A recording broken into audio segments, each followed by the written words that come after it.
Hi, everyone. I am Ashley Conrad, Engagement Manager with Girls on the Run of Northern Virginia, and we're so excited to be with you before our fall season starts for a very special edition of our Joyful Journeys interview series. This week, for Women's Equality Day, we are highlighting some fantastic, spectacular women in our Girls on the Run community and beyond that work in male-dominated fields and are out there breaking barriers, breaking glass ceilings, and just doing some really stellar work for all of us in our communities and paving the way for more women's equality. So today I am thrilled to be joined by Shauna Moller. She is a Girls on the Run coach with us, as well as a community resource officer for the Manassas City Police Department. So Shauna, thank you so much for joining us today for this special interview series. Thank you for having me. I'm excited to be here. Yeah, awesome. Well, tell us a little bit about your journey becoming a law enforcement officer and also your journey becoming a Girls on the Run coach. So I went to college at George Mason. I wanted to study criminology and psychology. Ultimate goal, based on all the TV shows and everything, was I'm going to go join the FBI. I'm going to do federal agency stuff and do all the fun, cool work. While I was in college, I actually joined a sorority, which was Gamma Phi Beta. If you know anything about Girls on the Run, we actually are the philanthropic partner. So a lot of the money that we raise through our philanthropy goes straight to Girls on the Run. My sophomore year, I actually became the philanthropy chair. Decided if I'm going to be the philanthropy chair, I might as well get to know our philanthropic partner. So I decided to become a coach with Waples Mill Elementary School while I was in college still. Actually coached 4 seasons with Waple Mills throughout my entire college career. So obviously far beyond, I was the philanthropy chair because I truly loved the program and everything I got to see the girls go through and the growth that they had. And then going forward towards the end of my college program, I kind of learned like what I truly love to do is have that hands-on helping people, which honestly partially probably was from Girls on the Run and volunteering with you guys and being able to have that experience throughout college and continuing that. So instead of going federal and doing all the big cool stuff, I knew what I really wanted to do was get that hands-on stuff with the community. Decided to go to a smaller police department, which I ended up with Manassas City.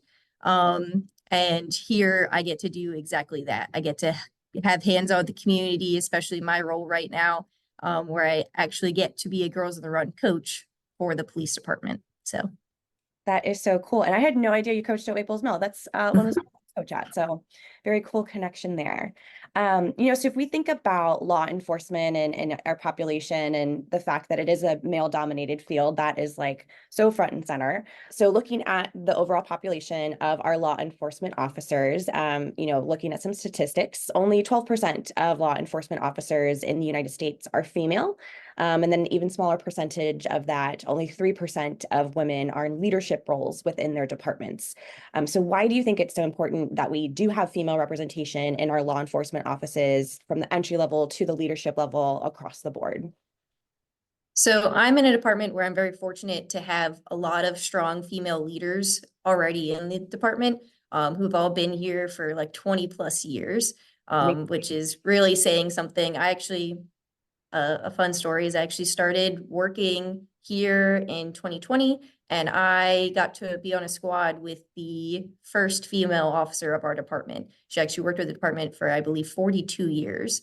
Wow. So she had all the stories, and it was amazing seeing her as the first female officer, which coming from someone in their 20s is like amazing because the amount of growth that we've had in society of adapting females into these male-dominated roles, I grew up with it. She started it.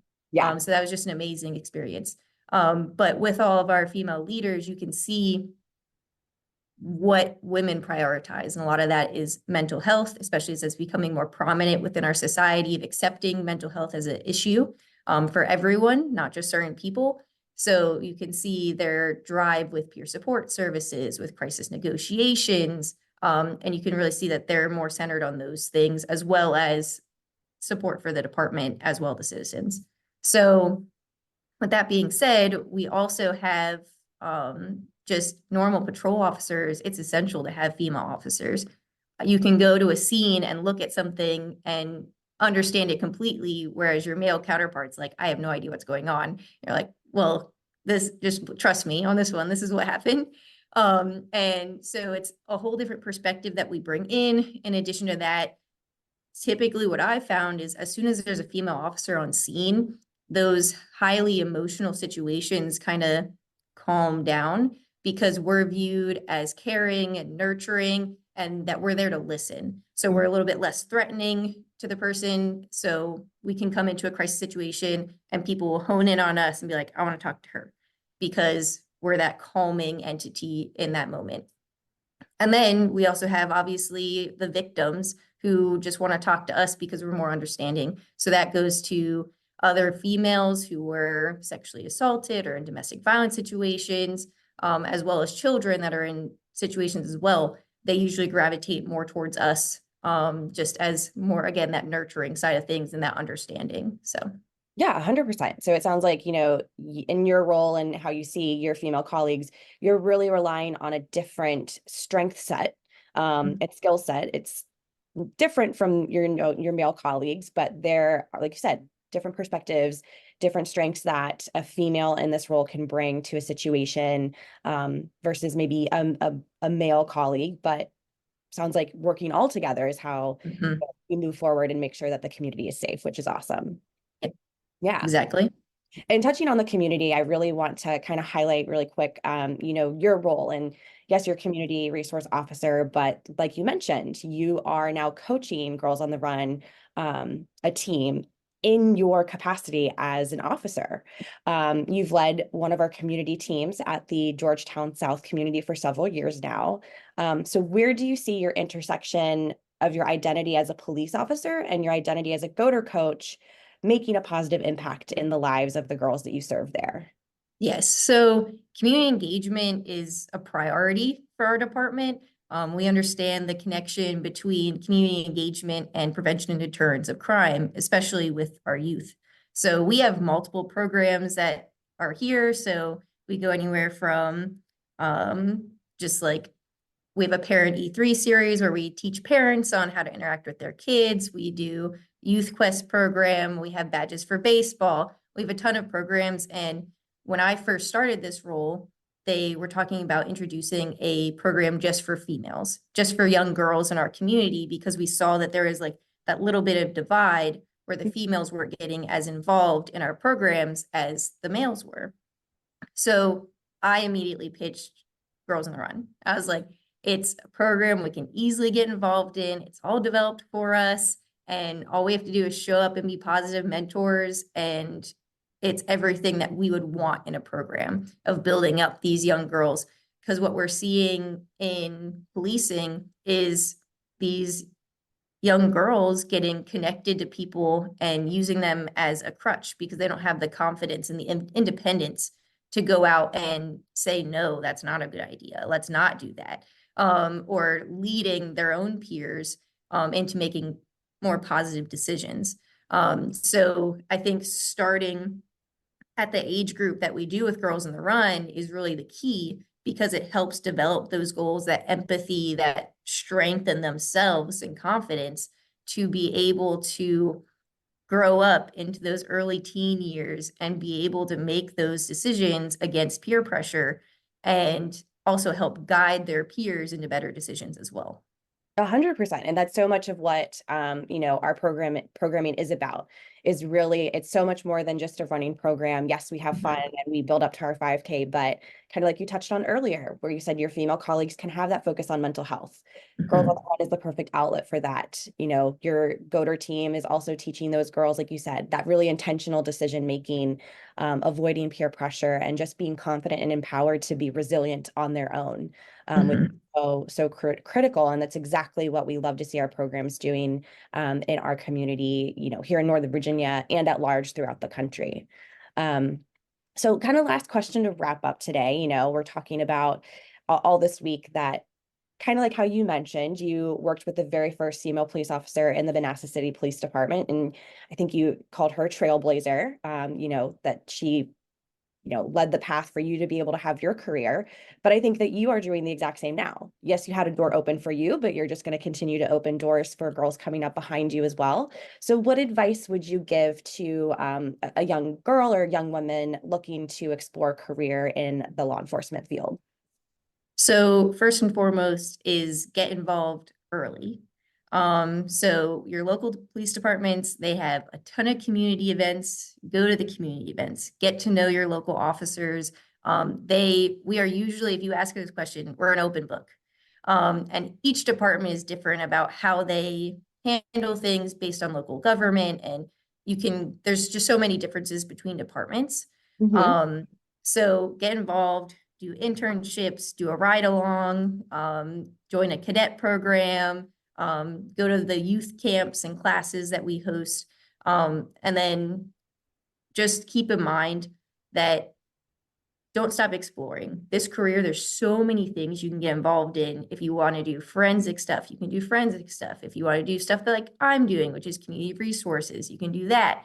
You can be a detective. You can go into being a school resource officer or just staying on patrol and helping those interactions that happen on the daily. The most important thing to keep in mind is that I will never say that this is an easy job. It is extremely mentally and physically taxing. A lot of times we're dealing with people on the worst day of their lives. So it's very hard some days because there's not really a positive going on. But when you are able to help someone or protect someone, you just have to remember to soak that in and really let that drive you forward. This job has to be something that you love to do and you're excited to do every day, or else it starts weighing you down. So if you, one, like a good challenge, because no day is ever going to be the same. I'm constantly learning new things and adapting on the daily because of this job. If you like surprises, again, it's never going to be the same. Every person you interact with is going to be a little bit different. Every situation is going to be like, how did this happen? But we're going to go with it. We're going to do our best.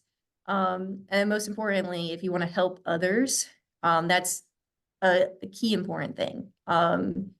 If you want to make a difference and that's your drive, you have to allow that to push you in this career. Because there's a lot of things, again, that will start weighing you down. You'll hit a lot of walls, but you just got to keep being persistent and going through them, which I think with the patience that a lot of women have, we do pretty well. Very true. So, but it's important that you keep that spirit and energy as you go through this career because there's gonna be bad days and that's okay. But if you like challenges, surprises, and you want to help people, please join us because we need more people that want to make a difference in their communities. And I always like to say that the best way to make a difference is by being the person who's making the changes. So don't sit back and complain about the issues if you're not going to go in and make an effort to do something about it. And policing, you have a way to make a difference because you can get involved in as many things as you'd like to. Yeah, that is amazing. And I like kind of where you started, with the interview today of, you had this idea that your journey was going to take you to the FBI, and now your journey has maybe taken a different course than you anticipated. But I, for one, can say that all of us here at Girls on the Run are so lucky your journey did take you to Manassas, did take you to the Georgetown South community, did take you to being a GOTR coach, because people like you said, being the ones to make the change, to make the difference, to put in the work, to help people, is what is just going to keep driving us all forward to a more positive and brighter future. So thank you so much, Shauna.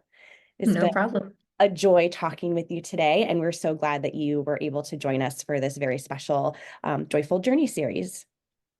I'm happy to be here. I'm happy you guys thought of me. I'm excited to continue working with Girls on the Run because, again, it's a perfect program to get involved with if you want to see any change in young girls. So 100%. Awesome. Well, we will be back over the course of the next couple of days with more interviews with awesome women. And Shauna, thank you again.